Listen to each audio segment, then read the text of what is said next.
Hello दोस्तों, मैं गौरव consumer techniques में आपका स्वागत करता हूं और आज की इस वीडियो में बात करेंगे क्रेडिट कार्ड्स के बारे में कि सब चीज़ें बताऊंगा कि आपको क्रेडिट कार्ड को क्यों यूज़ करना चाहिए और क्रेडिट कार्ड को यूज़ करने का सही तरीका क्या है ताकि आपको कोई भी नुकसान ना हो।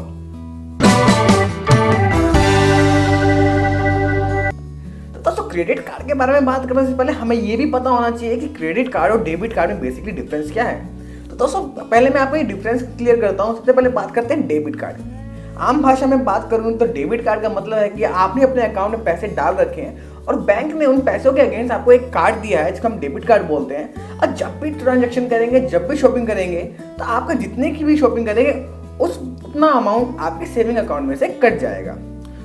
डेबिट कार्ड का मतलब वो आपका खुद का ही पैसा है, तो आप उसको खर्च कर सकते हैं और आपको कोई भी बिल जनरेट नहीं होगा, कोई भी बिल पे नहीं करना। अगर आपके अकाउंट में पैसे हैं तो ट्रांजैक्शन होगी, अगर पैसे नहीं है तो ट्रांजैक्शन नहीं होगी।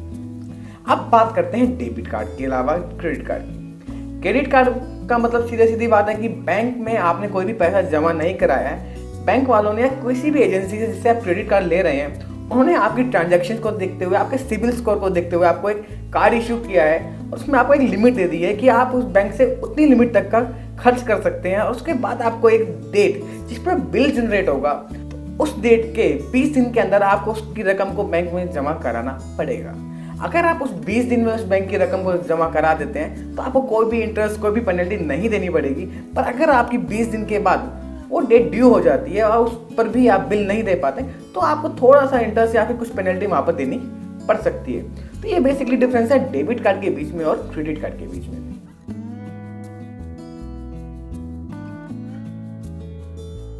तो अब सवाल उठता है कि क्रेडिट कार्ड को क्यों यूज करना चाहिए या क्रेडिट कार्ड को यूज करने का एडवांटेज क्या है। तो मैं आपको बताता हूँ क्रेडिट कार्ड के एडवांटेज। सबसे पहले, आपकी सेविंग अकाउंट पर कोई भी इंपैक्ट नहीं पड़ता है। बैंक वालों ने आपको लिमिट दे रखी है, आप उसमें से इसको ट्रांजैक्शन कर सकते हैं और अपना चीज़ें खरीद सकते हैं। सबसे पहला एडवांटेज तो यही हो गया। तो दूसरा पॉइंट है बैंक ऑफर्स। बैंक ऑफर्स आप देखेंगे कि जितने भी ऑनलाइन शॉप पोर्टल्स होते हैं या फिर आप ऑफलाइन भी जाते हैं, तो मैक्सिमम जो डिस्काउंट के या कैशबैक के जो ऑफर्स होते हैं वो क्रेडिट कार्ड पर ज़्यादा होते हैं as compared to debit card. अभी आपने फ्लिपकार्ट और अमेजोन की सेल में भी देखा होगा कि काफ़ी सारे ऑफर्स आए थे क्रेडिट कार्ड्स पर। तो क्रेडिट कार्ड पर आपको बहुत ज़्यादा ऑफर्स देखने को मिल जाते हैं। तीसरा, रिवॉर्ड पॉइंट्स। जैसे ही आपने क्रेडिट कार्ड से कोई भी ट्रांजेक्शन किया, तो हर बैंक अपनी अपनी रूल्स के हिसाब से कुछ रिवॉर्ड पॉइंट्स आपको दे देता है और उन रिवॉर्ड पॉइंट को आप ऑनलाइन शॉपिंग करते हुए या फिर उस बैंक के ऑफिशियल वेबसाइट से भी आप शॉपिंग करते हो, रिडीम कर सकते हो, जिसका आपको कोई एक्स्ट्रा पैसा नहीं देना पड़ा, जो कि एक कॉम्प्लीमेंट्री चीज़ है जो आपको शॉपिंग करने के लिए। तो ये फ़ायदा है कुछ क्रेडिट कार्ड्स का। साथ के साथ आपको एक एग्जाम्पल देके बताता हूँ कि क्रेडिट कार्ड का आपको फ़ायदा है क्या।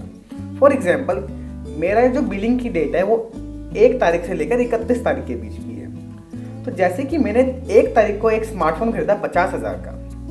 अगर डेबिट कार्ड पे होता तो मुझे 1 तारीख को ही मेरे 50,000 रुपये मेरे अकाउंट से कट जाते, पर अब मैंने वो शॉपिंग करी अपनी क्रेडिट कार्ड से। तो मेरे वो 1 तारीख को जो मैंने शॉपिंग करी, तो उसका बिल जनरेट होगा मेरा 31 तारीख को या 30 तारीख को, जो भी महीने का आखिरी दिन है, उस दिन मेरा बिल जनरेट होगा, जो कि जनरेट हो गया 50,000। और अब मुझे 20 दिन मिलेंगे उस पैसे को जमा कराने के लिए बैंक में। अगर मैं उसको अगले महीने की 20 तारीख से पहले जमा करा देता हूँ, तो मुझे पूरे के पूरे 50 दिन की क्रेडिट मिल गई, 50 दिन की एक लिमिट मिल गई कि मुझे 50,000 रुपये को मैं कहीं और यूज़ कर सकता हूँ। अब वो 50,000 आप किसी भी तरीके से यूज़ कर सकते हैं। हो सकता है आप उसको बैंक में कहीं डिपॉजिट कर दें, हो सकता है आप किसी घर पे फंक्शन में या किसी भी और नेसेसरी चीज़ में लगा दें, ताकि आप उसको 50 दिन को उस मनी को रोल कर सकें या मूवमेंट कर सकें। इस तरीके से आपको 50 दिन का गैप मिल गया उस पेमेंट को करने को, जो कि आपको क्रेडिट कार्ड में मिल गया है। पर डेबिट कार्ड अगर होता तो आपको वो 50 दिन की नहीं मिलती और आपको उसी दिन वो सारा पैसा जमा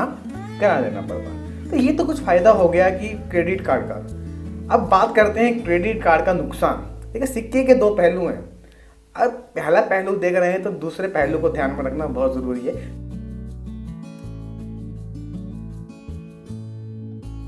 तो क्रेडिट कार्ड के नुकसान के बारे में बात करें तो सबसे पहला नुकसान और सबसे जो मेजर नुकसान क्रेडिट कार्ड का यही है कि हम अपनी चादर से ज़्यादा चीज़ें मत खरीदें।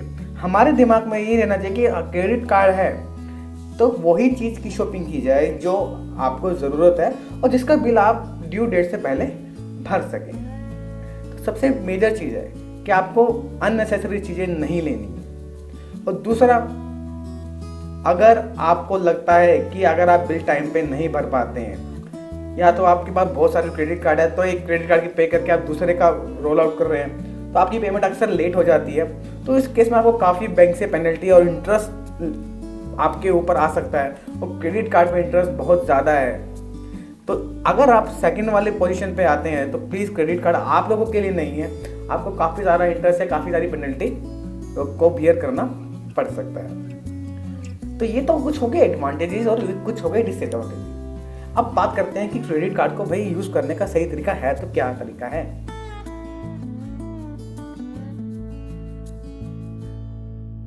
तो मैं आपको कुछ टिप्स दूंगा जो मैं अपने क्रेडिट कार्ड को यूसेज पे यूज़ करता हूँ। अगर आपको लगता है कि वो यूज़ कर सकते हैं तो प्लीज़ उनको यूज़ कीजिए, तो आपको काफ़ी हद तक उसका बेनिफिट हो जाएगा। सबसे पहला तो बेनिफिट यही है कि मेक श्योर कि आपको ध्यान में रहे आपकी ड्यू डेट क्या है और आपका बिल कितना बन गया है।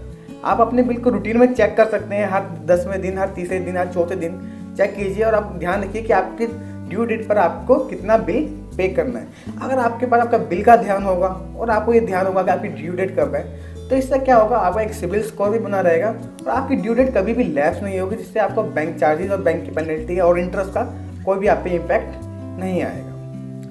तो जो दूसरा चीज़ है कि बैंक के इंटरेस्ट से बचने के लिए क्रेडिट कार्ड पे बहुत सारे ऑफर्स मिलते हैं, जिनमें से एक ऑफर है नो कॉस्ट EMI। जी हाँ, नो कॉस्ट EMI। उस पर क्या होगा कि आपको चीज़ तो खरीदनी है पर आपको उसके लिए कोई भी इंटरेस्ट देना नहीं पड़ेगा।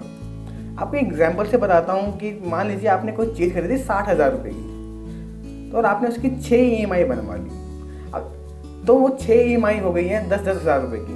तो काफ़ी सारे बैंक 6 महीने की EMI को नो कॉस्ट EMI के तौर पे देते हैं, पर जैसे ही आपकी जो EMI 9 या 12 महीने की होती है तो बैंक 14 या 12% इंटरेस्ट आपसे चार्ज करते हैं। तो कोशिश कीजिए कि आप वो चीज़ें खरीदिए या फिर 9 या 12 महीने की जगह 6 महीने का ऑप्शन लीजिए, ताकि आपको इंटरेस्ट पे करना ना पड़े।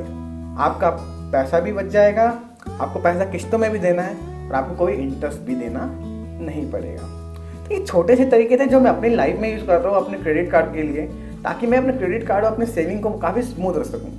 तो दोस्तों, मैं भी उम्मीद करूँगा कि आप भी इनमें से शायद एक आधी टिप यूज़ कर लेंगे, और आपको लगता है कि इनमें से कोई टिप आपके काम आएगी तो नीचे कमेंट सेक्शन में ज़रूर बताना कि आप इसमें से कौन सी टिप को यूज़ करना चाह रहे हो और कौन सी बात आपको मेरी बहुत ज़्यादा अच्छी लगी।